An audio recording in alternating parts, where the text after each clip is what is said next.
3 million iPad 3s, Dividend program unveiled, Apple stock now at $600, and MoneyWiz preview released for Mac. It's Tuesday, March 20th, 2012, and this is iWake. I'm Tim Chaten, and this is what's going on in the Apple world today. Good morning and welcome to another edition of iWake. Let's kick off this Tuesday morning with some general Apple news, and there is a lot of it because Apple corporate has been busy releasing all sorts of stuff today, or yesterday I should say. To begin are the official sale numbers on the new iPad. Apple's confirmed the company has sold over 3 million iPads within its first 4 days of availability. That is an amazing number. Think of that, over 3 million iPads within its first 4 days of availability. Look at that. I mean, when you look back at what Apple's done, the numbers are just crazy. In the iPad 1, when you look at the original iPad, Apple sold 1 million iPad 1s in 28 days after its release, 2 million after 60 days, and 3 million iPad 1s were sold in 80 days. So 3 million in 80 days versus 4 days for the new iPad. The iPhone 4S sold 4 million its opening weekend, but the crazy thing is the higher buy-in cost for consumers. A $500 device is becoming as popular, or perhaps more so, than this phone is. Time will tell if Apple can maintain these strong sales numbers for the iPad, but if history is an indicator, sales will continue to be rather strong. Meanwhile, AT&T announced last Friday the company saw the single highest day of iPad activations and sales. Their press release continued on by saying AT&T is the largest 4G network, which, yeah, when you brand 3G as 4G, well, you would have the largest one out there, wouldn't you? Moving on is a story from The Verge that highlights the sales of the new iPad at the famous Fifth Avenue store. According to the site, within its first 12 hours of the iPad launch, between 8 a.m. and 8 p.m. local time, the store sold over 13,000 new iPads, an average of about 18 per minute.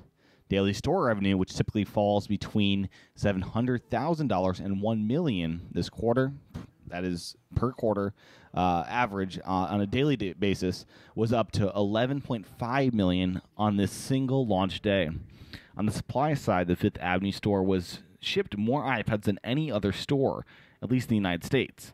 And it's not surprising given its landmark status. But also, this is probably in reaction to iPad 2s, which were basically selling faster than employees could open them out of the shipping boxes, where they were selling out of them quite fast. While The Verge didn't get model-by-model breakdowns, they do know 4D models are selling better than they expected them to, and Wi-Fi models are still readily available. Nothing unexpected here, but I found it interesting just how fast these iPads are selling. Moving on is even a bigger story than the iPad and its success.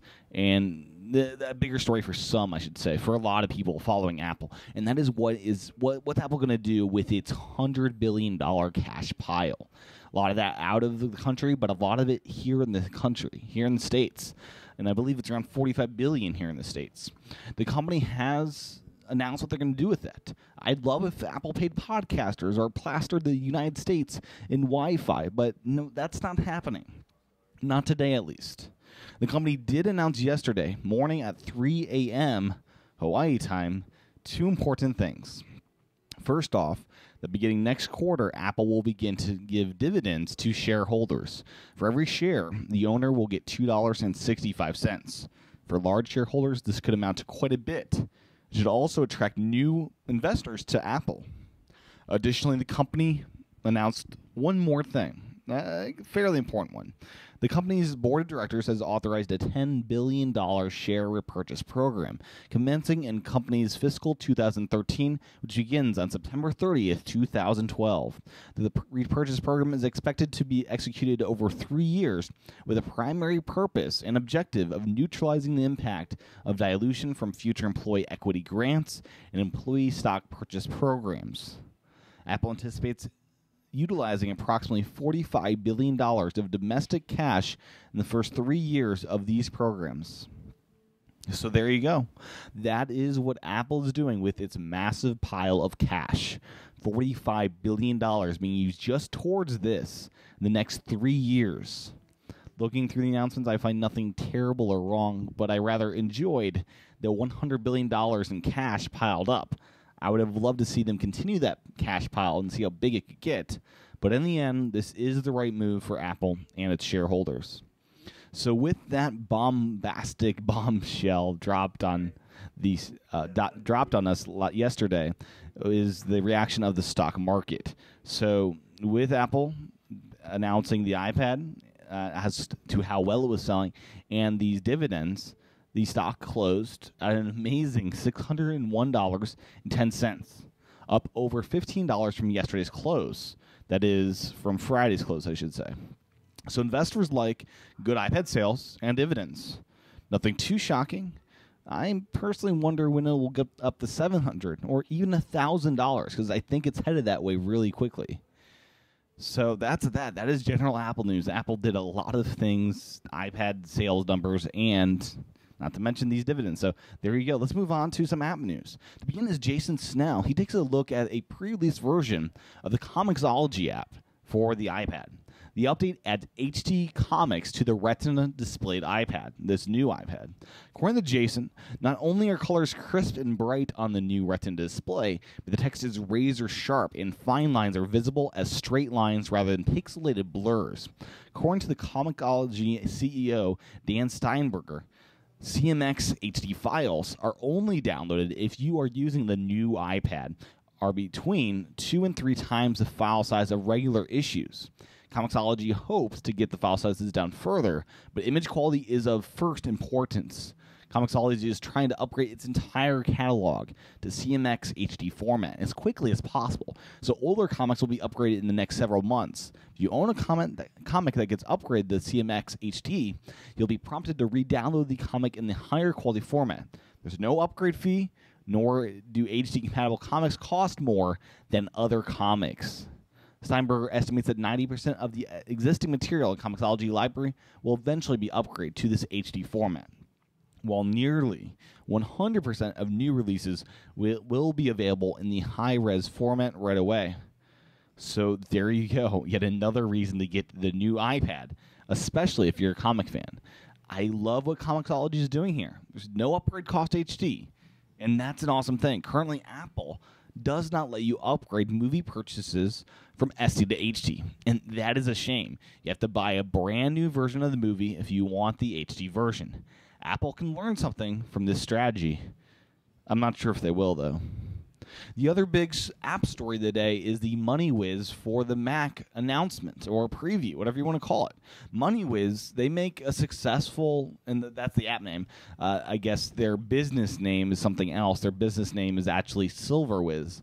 But the MoneyWiz app started out as a successful iPad app and now an iPhone app. The developers are now going to tackle the Mac app. According to the developers, after a few days of research, we made a list of major problems shared among all Mac apps for personal finance. There's 4 things on this list. First off, many don't have an iPhone or iPad version. Secondly, if they do have one, their iOS version would be very limited in features and basically useless compared to the Mac version. It would be mostly used as a browsing tool. Thirdly, all Mac apps for personal finance looked poorly designed. And believe me, Mac people love good designed apps. Fourthly, and finally, nobody had a good syncing solution between Mac and iOS. And believe me, Dropbox is not a good syncing solution, according to these developers. So, especially with personal finance, I imagine that one to be true. So the company immediately knew that the app had to solve all these problems. That's how MoneyWiz for Mac was conceived some 7 months ago. The developer's website goes on by doing a full-out preview of the new Mac app. Believe me when I say it's impressive. The Mac has never had a good money management app, and this looks to be the first worth your paycheck, worth your while to buy. MoneyWiz for Mac will be available for purchase in April 2012 exclusively on the Mac App Store. It'll cost $25 and require Mac OS X 10.6, that's Snow Leopard, or Lion. You can take a look at the preview by heading over to silverwiz.com/2012/03/preview-moneywiz-4-Mac. So if you missed that, just head over to the show notes where I will link right to it. Closing out the show today are reports that the FAA is looking into the whole electronic device law during takeoff and landing. Nick Bilton has been following up with the FFA. He writes for the New York Times and states in a recent post, "When I called the FAA last week to pester them about this regulation, citing experts and research that says these devices could not harm a plane, the FAA responded differently than it usually does by saying," Deputy Assistant Administrator for Public Affairs, Laura Brown, saying that the agency has decided to take a fresh look at the use of personal electronics on planes.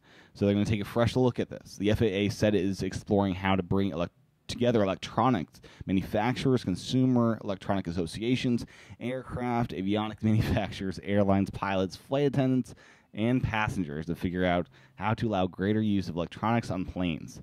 A lot of people, a lot of organizations and bureaucracy to juggle through. Plus, the money to do this testing is going to have to come from somewhere. So that's what the latest news is on this FAA thing going on.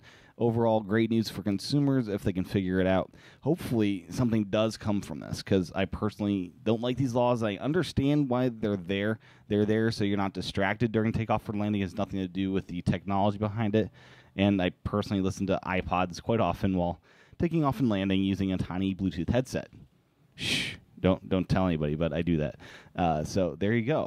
Hopefully something comes of this. And that's what I got in the show today. If you like the show, head over to iTunes and leave a review. And don't forget to head on over to iWake Again over at iWakePodcast.com/again and subscribe. This is my Saturday show. Every Saturday I do interviews, discussions, and different things all about Apple. So you get to wake up to iWake yet again with iWake Again.